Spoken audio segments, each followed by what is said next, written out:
thought it was interesting. Unfortunately, you had some health issues, requiring back surgery, and that sort of pushed you into, I'd say, really kind of led you in one sense to your current position. Mhm. And I'm going to throw this out to my colleagues too. I just want to ask you too.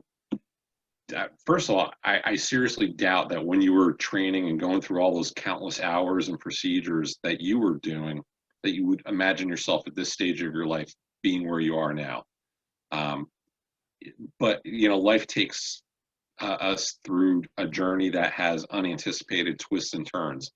But so let me ask you, what do you miss clinical practice? And this is for you guys too. I mean, and if you do, what part of clinical practice do you miss the most? Because I want to throw in my 2 cents on this, but I want to hear what you all have to say.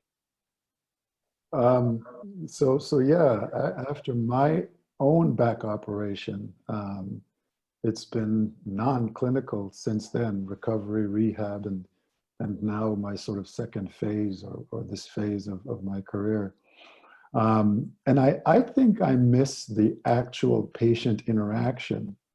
I still remember vividly a lot of those. And even so, the patients' families. I'll tell a quick story. I was in Connecticut practicing. It was the usual teenager came in with acute appendicitis, did the lap appy. He bounced out of the recovery room to the floor and could have gone home the same day, but stayed overnight.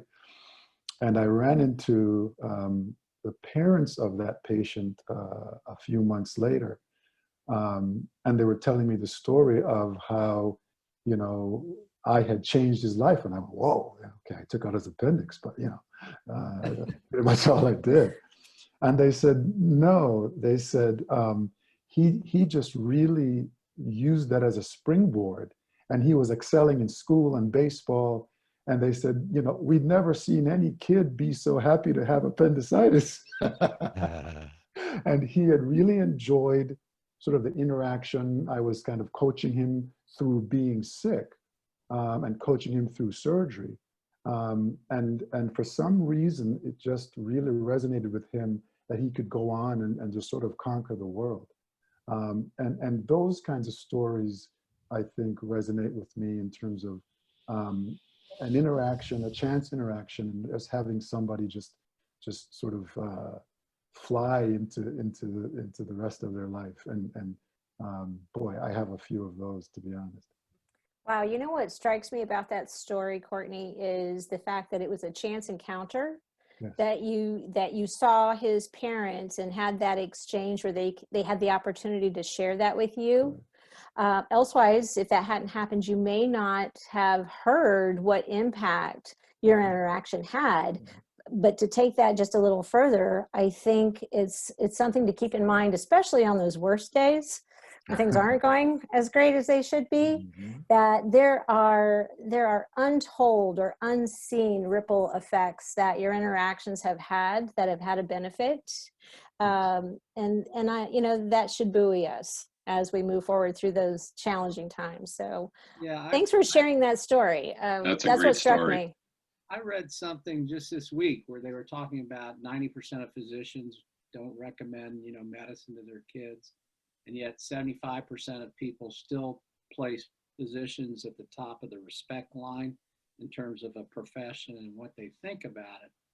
And one of the things they said that physicians, my personal side story is that when I first quit operating heart surgery, and somebody said to me, and I was probably burnt out at that time, and somebody said to me, well, why would you give up all those skills? Do you not know, how much you're helping people, how much people appreciate you?